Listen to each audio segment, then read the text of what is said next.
Arbitre moko congolais arbitra qui phase finale il y a championnat d'Afrique moins de 17 ans. Boyibi malabu ke ba arbitre na biso e umela ba kendaka ba compétition wana te pamba te corruption leki. Alongoli soni à mettre fin na ba dire oyo lobaka ke ba arbitre congolais ba kendaka musika te. Yenani mwana mboka le jeune arbitre Achille Madila oyo bozali komona na bilili ezali phase finale ya 10e championnat d'Afrique des Nations.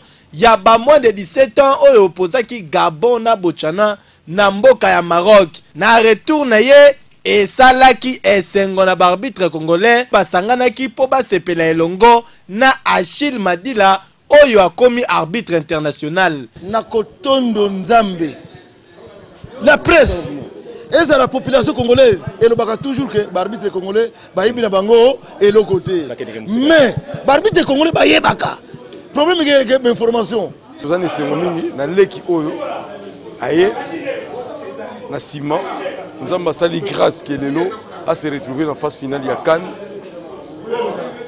do yango mona jouer tozana na minute na kati ya kisasa ya mwana boyende ezalaka esengeli musala ekende se liboso après mbula lukula pe Geneviève Lukusa na version féminine Achille Madila a relevé défi. Félicitations papa et pe sa leçon na ba oyo batikali ekei